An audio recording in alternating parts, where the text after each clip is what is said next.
जे देखा गत 24 घंटे तापमात्रा सर्वाधिक तापमात्रा रेकर्ड कर कोरापुट जिले में 37 डिग्री सेल्सियस ता सहित दक्षिण अभ्यंतरण ओडिशा और आम उपकूलवर्ती अंचल जिलागुड़िक मोस्टली आमर मैक्सिमम टेम्परेचर नॉर्मल रो एबव नॉर्मल रही 2 to 3 डिग्री एबव नॉर्मल रही। आगामी 48 घंटा पर्यंत तापमात्रा परिवर्तन होबार विशेष परिवर्तन होबार संभावना ना। और जब देखा रेनफॉल हिसाब से वर्षा गत 24 घंटा काँ भा जगह रेकर्ड होती मोस्टली हल्का मध्यम वर्षा सर्वाधिक वर्षा रेकर्ड कर ढेंकानाल जिलार 32.2 मिलीमीटर वर्षा। आ वर्तमान सेमती किसी गुरुत्वपूर्ण पाणीपागर स्थिति ना जहाँफल कि आगामी 4 दिन पर्यंत विशेष वर्षा होबार संभावना नहीं किंतु काँ भा जगह गोटे कि दुईटा स्थान में वर्षा होबार संभावना रही। जब देखिए आगामी 24 घंटा माने आज 19 तारीख 20 तारीख काँ भा जगह गोटे कि दुईटा स्थान में राज्य जिले में वर्षा होबार संभावना रही। दैट हल्का मध्यम वर्षा ता सहित बिजुली घड़घड़ी और झटका पवन 30 ରୁ 40 किलोमीटर पर आवर रहिबो। गोटे कि दुईटा स्थान में विशेष वर्षा होबार संभावना नहीं। और जब देखा 21 तारीख रे भी हल्का मध्यम वर्षा गोटे कि दुईटा स्थान होबार संभावना रही। सहित बिजुली घड़घड़ी झटका पवन गोटे कि दुईटा स्थान जमीक आम उपकूलवर्ती अंचल जिला गुड़िक सहित मयूरभंज केउंझर ढेंकानाल अनुगुल भद्रक कंधमाल रायगड़ा जिले में वर्षा सहित बिजुली घड़घड़ी रही संभावना रही।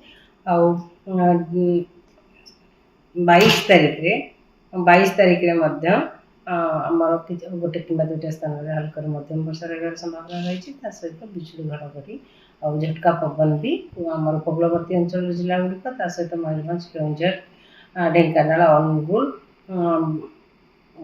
कंधमाल रायगड़ा जिले में होबार संभावना रही।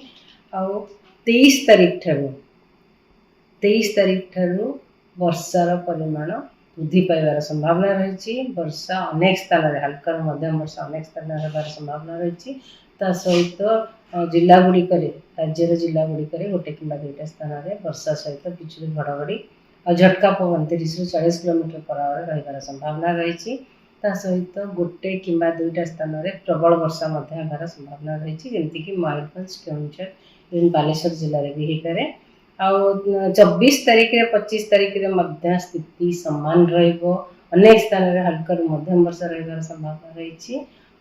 गोटे कि दुईटा स्थान में बिजुली घड़घड़ी सहित प्रबल वर्षा होबार संभावना रही जमीक मयूरभंज केउंझर सुंदरगढ़ बालेश्वर जिले में भी रही पारे। सहित अलग जिला गुड़िक वर्षा सहित बिजुली घड़घड़ी झटका पवन 30 ରୁ 40 किलोमीटर पर आवर संभावना रही। से कृषक भाई मानक स्पेशल गुरुत्व दबा दरकार कि 23, 24, 25 तारीख रे वर्षा सहित बिजुली घड़घड़ी रही बहुत संभावना रही।